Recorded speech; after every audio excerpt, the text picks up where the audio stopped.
Hello guys, how are you? Welcome to our channel Yashwant academy. So guys आज का lecture है 15 दिसंबर का RRB group D का exam में जो पूछा गया है फर्स्ट शिफ्ट में सारे के सारे क्वेश्चन हूबहू आपको इस वीडियो में मिलेंगे और थोड़ा डिटेल्स भी इस वीडियो में हर क्वेश्चन का होगा जो कि आपको आने वाले एग्जाम में हो सकता है उस डिटेल से भी आपको क्वेश्चन आने की संभावना बहुत ज़्यादा रहे और आया भी है। अब तक बहुत सारे क्वेश्चन इस तरह से आया भी है मेरे भाई। तो चलिए शुरू करते हैं। आज का पहला प्रश्न, बस एक गुजारिश है कि चैनल पर अगर आप नए होंगे तो चैनल को सब्सक्राइब ज़रूर कीजिएगा मेरे भाई। वीडियो अगर अच्छा लगे तो लाइक भी कीजिएगा। किसी तरह का सवाल में कुछ गड़बड़ी रहे तो कमेंट भी कीजिएगा मेरे भाई। तो चलिए शुरू करते हैं। आज का पहला प्रश्न, आईएनएस तमाल भारत को किस देश ने दिया है? Which country has hand over INS Tamal of India? तो किसने हैंडेड ओवर किया है? तो आपका ये आईएनएस तमाल एक तलवार श्रेणी का स्टेल्थ फ्रिगेट है जिसे रूस ने भारत को सौंपा है। तो आपका रसिया इसका राइट आंसर होगा। आईएनएस तमाल के बारे में तमाल नाम भगवान इंद्र की पौराणिक तलवार से आया है और जहाज के चालक दल जिसे द ग्रेट वियर्स कहा जाता है भारतीय और रूसी संस्कृति के मिश्रण को दर्शाता है। युद्धपोत की कमान कैप्टन श्रीधर टाटा के पास है जो तोपखाने और मिसाइल युद्ध के विशेषज्ञ भी हैं। तो चलिए अगला प्रश्न जो आया था, यदि बल 5 न्यूटन है और विस्थापन 5 मीटर है तो किया गया कार्य होगा।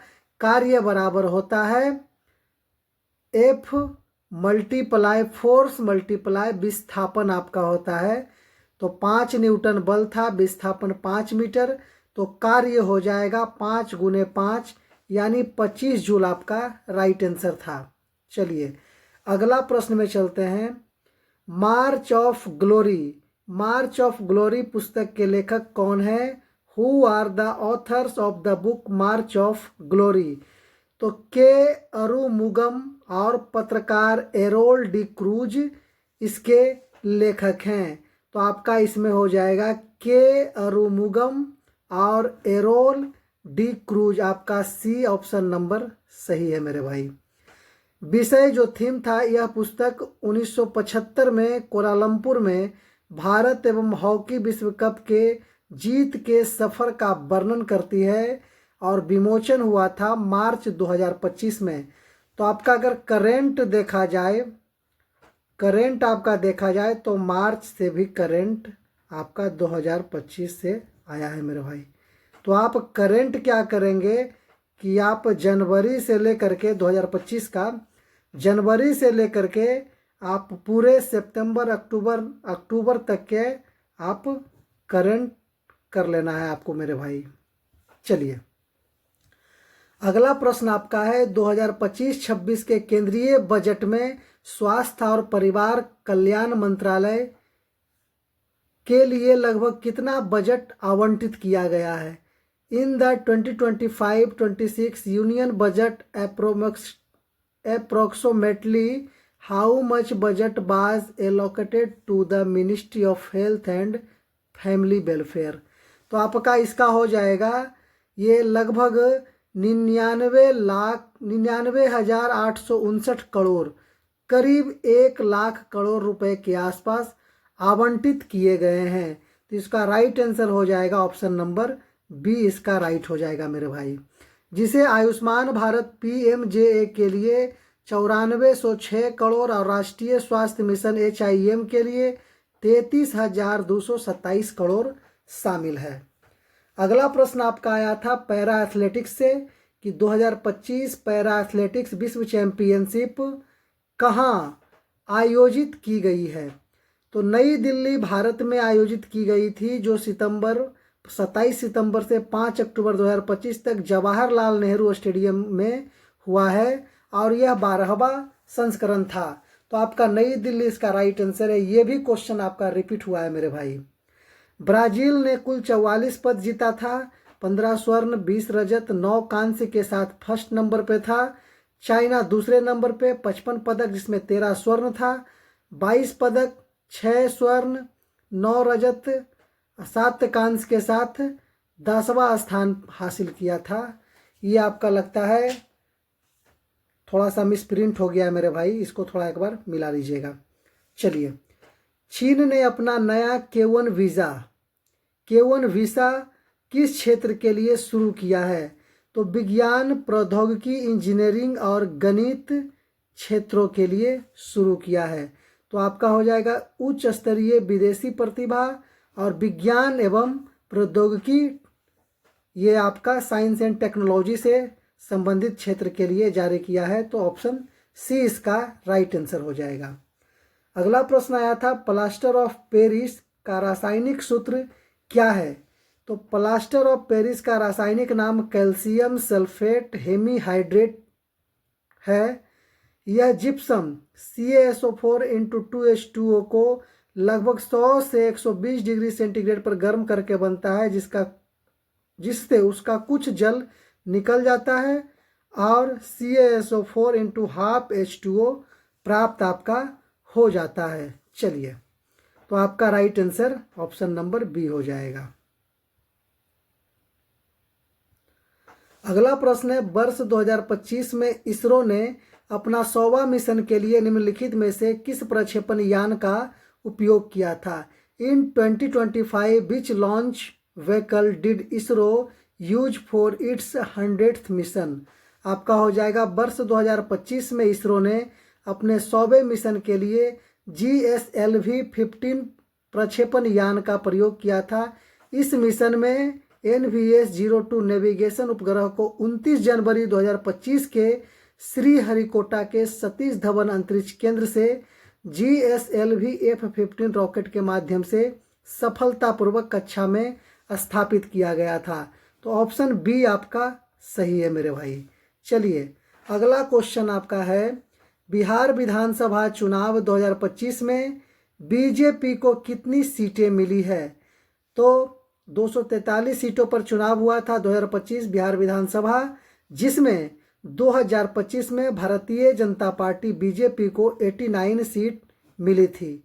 चलिए, अगला प्रश्न आपका है, 21 जून 2025 को 11वें अंतर्राष्ट्रीय योग दिवस इंटरनेशनल योगा डे के रूप में मुख्य राष्ट्रीय कार्यक्रम का नेतृत्व प्रधानमंत्री नरेंद्र मोदी जी ने कहाँ किया? तो विशाखापट्टनम आंध्र प्रदेश में किया था। इस वर्ष 2025 के अंतर्राष्ट्रीय योग दिवस की थीम थी एक पृथ्वी एक स्वास्थ्य के लिए योग, है ना।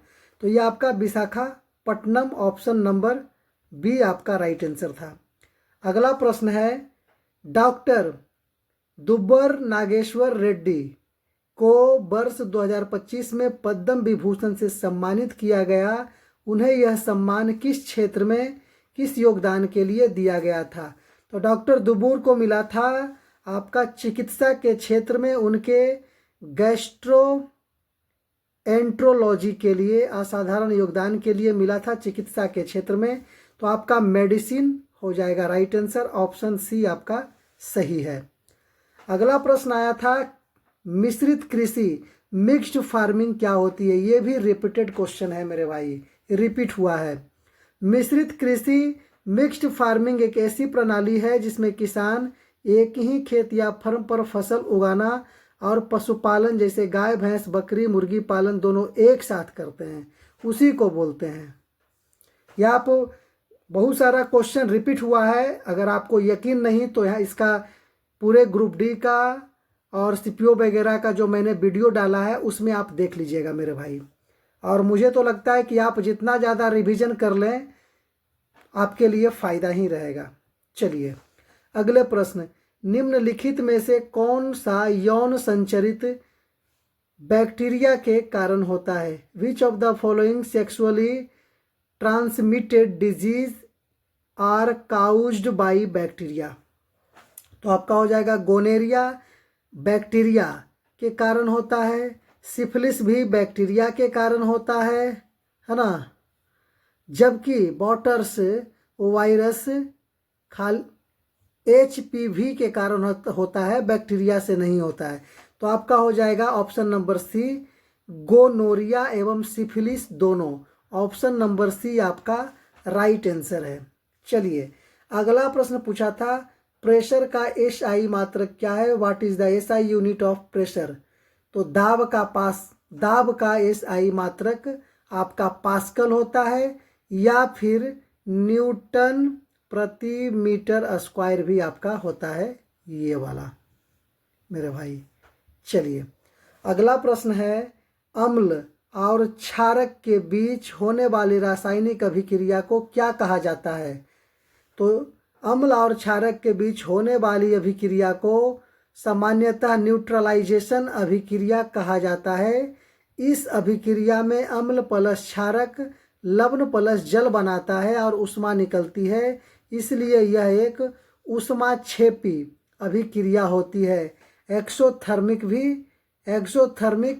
रिएक्शन भी होती है ऊष्माक्षेपी। एग्जाम्पल में HCl प्लस NaOH अभिक्रिया कराने पे NaCl प्लस H2O प्लस ऊष्मा का क्या होता है? प्रवाह होता है। चलिए अगला आपका क्वेश्चन है, विवादों में रहे, ये भी क्वेश्चन रिपीटेड है मेरे भाई, विवादों में रहे कांचा गाची बोबली वन क्षेत्र कुल क्षेत्रफल का लगभग कितना है?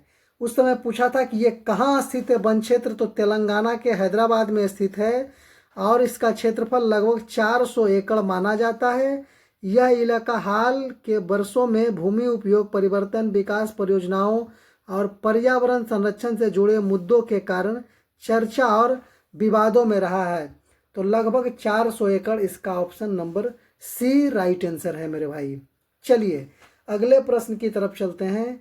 चंद्रमा पृथ्वी के चारों ओर सीधी रेखा में नहीं बल्कि वक्र रेखा में क्यों घूमता है? Why does the moon revolve around the earth in a curved path and not in a straight line? तो आपका हो जाएगा, चंद्रमा सीधी रेखा में नहीं बल्कि वक्र यानी वृत्ताकार अंडाकार पथ पर घूमता है, क्योंकि पृथ्वी का गुरुत्वाकर्षण बल उसे लगातार अपनी ओर खींचता है अभिकेंद्रीय बल के कारण। लेकिन चंद्रमा की अपनी तेज क्षितिज गति यानी जड़त्व उसे अंतरिक्ष में सीधी रेखा में जाने से रोकती है। इन दोनों बलों यानी खिंचाव और आगे बढ़ने की प्रवृत्ति के संतुलन के कारण वह पृथ्वी के चारों ओर एक स्थिर वक्र कक्षा में घूमता रहता है, जैसे कोई धागे से बंधी गेंद को घुमाता है। तो इसके कारण वह सीधी रेखा में नहीं बल्कि वक्र रेखा में घूमते रहता है। चलिए अगला प्रश्न है, वर्ष 2025-26 में ऋण को छोड़कर भारत सरकार की राजस्व प्राप्तियां रेवेन्यू रिसिप्ट्स एक्सक्लूडिंग बोरोइंग लगभग कितनी है?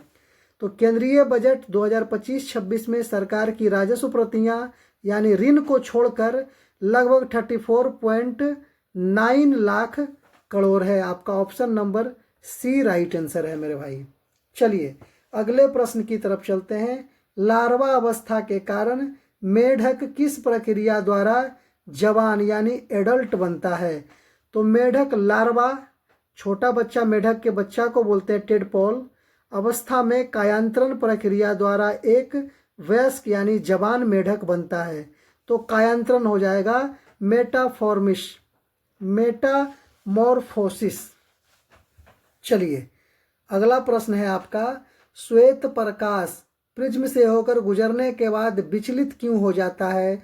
Why does white light deviated after passing through a prism? तो श्वेत प्रकाश प्रिज्म से गुजरने के बाद विचलित अलग अलग रंगों में बढ़ जाता है, अलग अलग 7 रंगों में, जिसे भाइबजियोर कहते हैं। हिंदी में बैजानी पिनाला भी बोलते हैं। और प्रिज्म के पदार्थ कांच का अपवर्तनांक हर रंग अलग अलग तरंगदैर्घ्य के लिए अलग अलग होता है। छोटी तरंगदैर्घ्य बैगनी रंग वाले जो अधिक मुड़ते हैं और लंबी लाल वाले जो कम मुड़ते हैं, जिससे वे अलग अलग कोनों पर अपवर्तित होकर स्पेक्ट्रम का निर्माण करते हैं। चलिए अगला प्रश्न है, जब अम्ल किसी धातु कार्बोनेट के साथ अभिक्रिया करता है तो क्या बनता है? जब कोई अम्ल धातु कार्बोनेट के साथ अभिक्रिया करता है तो हमेशा 3 उत्पाद बनते हैं, लवण यानी साल्ट, वाटर यानी जल H2O और कार्बन डाइऑक्साइड CO2 गैस आपका बनती है। तो यह आपका क्या हो जाएगा, लवण जल और कार्बन डाइऑक्साइड, लवण जल और carbon dioxide, option number B में आपका है, यही राइट आंसर है मेरे भाई। चलिए अगला प्रश्न आपका है जाइलम। जाइलम में कौन सा उत्तक सहायक यानी सपोर्टिंग टिश्यू होता है? तो आपका जाइलम 4 मुख्य प्रकार के उत्तकों से मिलकर बनता है, वाहिनिकाएं, वाहिकाएं, जाइलम तंतु और जाइलम मृदुतक, जिनमें से वाहिनिकाएं और वाहिकाएं मुख्य रूप से जल संवहन करती है, जबकि तंतु यांत्रिक सहारा और मृदुतक भोजन भंडारण व जल के पार्श्व संवहन में मदद भी करता है। तो इसमें से जो ऑप्शन होगा वो राइट है मेरे भाई। चलिए निम्नलिखित कथनों पर विचार कीजिए। पहला कथन है, क्या उत्तल दर्पण कन्वेक्स मिरर वास्तविक प्रतिबिंब नहीं बना सकता? दूसरा है, अवतल दर्पण कनकेव मिरर सौर भट्ठी में प्रकाश को एक स्थान पर केंद्रित करने में उपयोग किया जाता है। इनमें से कौन सा कथन सही है? इसका कथन का आंसर वाला कथन देख लीजिए। उत्तल दर्पण हमेशा आभासी, सीधा और छोटा प्रतिबिंब बनाता है, इसलिए यह वास्तविक प्रतिबिंब नहीं बना सकता। तो यही तो कह रहा था कि क्या उत्तल दर्पण वास्तविक प्रतिबिंब नहीं बना सकता है, तो सही बोल रहा है। दूसरा आपका है, अवतल दर्पण समानांतर आने वाली सूर्य किरणों को फोकस पर एकत्रित करता है, इसलिए इसे सौर भट्टी में प्रयोग किया जाता है। ये भी आपका सही बोल रहा है। तो आपका बोथ स्टेटमेंट्स आर करेक्ट आपका हो जाएगा। कहाँ गया, ओनली 2, 1 और 2 दोनों सही। ऑप्शन सी नंबर आपका राइट आंसर हो जाएगा मेरे भाई। चलिए अगला प्रश्न आपका है, यदि दूरी समय ग्राफ का रेखा ग्राफ वक्री हो, कर्व्ड हो, तो इसका क्या अर्थ होता है? इसका अर्थ होता है, दूरी समान ग्राफ में ढाल वस्तु का वेग दर्शाती है। यदि ग्राफ सीधी रेखा हो तो ढाल स्थिर होती है और वेग समान होता है, लेकिन यदि ग्राफ वक्री हो यानी कर्व्ड हो तो ढाल हर बिंदु पर बदलती रहती है। तो क्या हो जाएगा, ढाल हर बिंदु पर बदलती रहती है। यहाँ बोला है कि रेखा ग्राफ वक्री हो तो इसका अर्थ क्या होता है? तो यदि ग्राफ वक्री हो तो ढाल हर बिंदु पर बदलते रहता है, जिसका अर्थ है वस्तु का वेग समय के साथ बदल रहा है, परंतु वस्तु असमान वेग से चल रहा है। तो वस्तु असमान वेग से चल रहा है। ऑप्शन नंबर सी आपका राइट आंसर है मेरे भाई। चलिए अगला प्रश्न आपका है, अयस्कों से धातुओं को शुद्ध रूप से प्राप्त करने की प्रक्रिया को क्या कहा जाता है? तो आपका हो जाएगा धातु कर्म। मेटलर्जी वह विज्ञान और प्रक्रिया है जिसके अंतर्गत अयस्कों से धातुओं का निष्कर्षण, एक्सट्रैक्शन तथा उन्हें शुद्ध रूप से प्राप्त करना शामिल होता है। तो आपका हो जाएगा धातु कर्म, मेटलर्जी, आपका ऑप्शन नंबर सी सही है मेरे भाई। चलिए फ्यूज, अगला प्रश्न पूछा था, फ्यूज को घरों में विद्युत परिपथ में कैसे जोड़ा जाता है? तो आपका घरेलू विद्युत परिपथ में फ्यूज को हमेशा तार के साथ श्रेणी क्रम में जोड़ा जाता है। जब परिपथ में अधिक धारा प्रवाहित होती है तो फ्यूज पिघलकर परिपथ को तोड़ देता है, जिससे उपकरण सुरक्षित रहते हैं।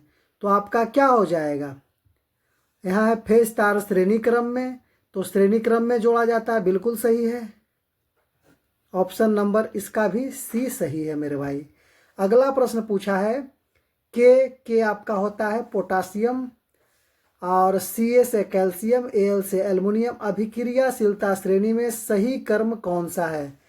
तो उनकी घटती हुई अभिक्रिया क्रम इस प्रकार है, पहले पोटासियम आपका के हो जाएगा, फिर आपका कैल्शियम और लास्ट में एल्युमिनियम आपका हो जाएगा। यानी पोटासियम सबसे अधिक क्रियाशील है और एल्युमिनियम फिर सबसे कम क्रियाशील है। चलिए अगला प्रश्न मेरे भाई, मानव द्वारा बनाई गई निम्नलिखित में से कौन सी वस्तु या जीवाणु या बैक्टीरिया द्वारा अपघटित नहीं होती? तो तो इसमें आपका है प्लास्टिक एक मानव निर्मित अजैविक नॉन बायोडिग्रेडेबल पदार्थ है जिसे सामान्य जीवाणु अपघटित नहीं कर पाते। इसी कारण प्लास्टिक पर्यावरण में लंबे समय तक बना रहता है और प्रदूषण का कारण भी बनता है। तो कौन सा हो जाएगा जो अपघटित नहीं होता, डिकम्पोज नहीं होता? तो आपका प्लास्टिक हो जाएगा। ऑप्शन नंबर बी आपका सही है। चलिए अगला प्रश्न, इकोकार्डियोग्राफी में अल्ट्रासाउंड का प्राथमिक उपयोग क्या है? What is the primary use of ultrasound in echocardiography? Echocardiography एक चिकित्सा जांच विधि है जिसमें अल्ट्रासाउंड तरंगों का उपयोग किया जाता है। इसका मुख्य उद्देश्य हृदय की बनावट यानी आकृति, कछों, बॉल्वों और हृदय की पंपिंग क्षमता कार्य का आकलन करना होता है। इससे हृदय की बीमारियों जैसे बॉल्व दोष, हृदय की मांसपेशियों की कमजोरी आदि का पता लगाया जाता है। इसलिए अल्ट्रासाउंड का प्राथमिक उपयोग हृदय की आकृति और कार्य की जांच करना है। तो प्राथमिक उपयोग क्या है? हृदय की आकृति और कार्य की जांच करना है ई कार्डियोग्राफी में। चलिए इसका राइट आंसर था ऑप्शन नंबर बी। अगला प्रश्न है आपका, तंत्रिका कोशिका यानी न्यूरॉन के बारे में निम्नलिखित में से कौन सा कथन गलत है? गलत कथन बोल रहा है। तो तंत्रिका कोशिका न्यूरॉन शरीर की सबसे लंबी कोशिकाओं में से एक होती है, तो ये तो सही है। कुछ न्यूरॉन 1 मीटर से भी अधिक लंबाई के हो सकते हैं। इनका मुख्य कार्य शरीर के विभिन्न भागों तक तंत्रिका आवेग पहुंचाना होता है। इसलिए यह कहना है कि न्यूरॉन लंबाई में बहुत छोटी है और यह कथन गलत है। ये लंबाई में बहुत छोटी नहीं है और यही आपका पूछा था कि कौन गलत है, तो यही गलत है। चलिए अगला प्रश्न आपका है कि तंत्रिका तंत्र नर्व्स सिस्टम किन भागों से मिलकर बना होता है? The nerves system is composed of which parts? तो तंत्रिका तंत्र शरीर में सूचनाओं के आदान प्रदान और नियंत्रण का कार्य करता है। यह मुख्यतः 2 भागों से मिलकर बना होता है। आपका ब्रेन से, जो सोचने समझने और निर्णय लेने का केंद्र है, और दूसरा स्पाइनल कॉर्ड मेरुरज्जु, मस्तिष्क और शरीर के अन्य भागों के बीच संदेशों का आदान प्रदान। इन दोनों को मिलाकर केंद्रीय तंत्रिका तंत्र सेंट्रल नर्वस सिस्टम कहा जाता है और यही आपका सही है। अगर वो नहीं दिया है तो आपका मस्तिष्क और मेरुरज्जु दिया है, ब्रेन एंड स्पाइनल कॉर्ड। आपका ऑप्शन नंबर सी सही है मेरे भाई। चलिए अगला प्रश्न पूछा था, पृथ्वी सूर्य के चारों ओर किस तरह या किस कारण घूर्णन परिक्रमण करती है? Why does the earth revolve around the sun? तो पृथ्वी के पास एक अग्रवेग यानी फॉरवर्ड वेलोसिटी होता है जिसके कारण वह सीधी रेखा में आगे बढ़ना चाहती है, लेकिन सूर्य का गुरुत्वाकर्षण बल पृथ्वी को अपनी ओर आकर्षित करता है। इन दोनों प्रभावों को संतुलन से पृथ्वी सूर्य के चारों ओर वक्र पथ यानी कक्षा ऑर्बिट में घूमती रहती है। यदि गुरुत्वाकर्षण न हो तो पृथ्वी सीधी रेखा में चली जाती है और वेग न हो तो सूर्य में गिर जाती है। तो इसका हो जाएगा आपका ऑप्शन नंबर सी। सूर्य के गुरुत्वाकर्षण बल और पृथ्वी के अग्रवेग के कारण आपका क्या होता है? पृथ्वी सूर्य के चारों ओर घूर्णन यानी परिक्रमण करती है। ऑप्शन आपका सी सही है मेरे भाई। तो चलिए मेरे भाई, अगर वीडियो आपको ठीक लगा होगा, आपके लिए इम्पोर्टेंट लगा होगा, तो आप सब्सक्राइब जरूर कीजिएगा मेरे भाई।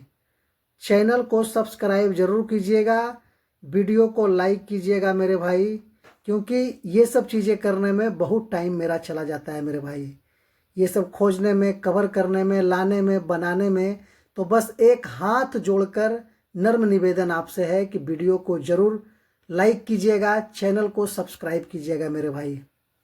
धन्यवाद।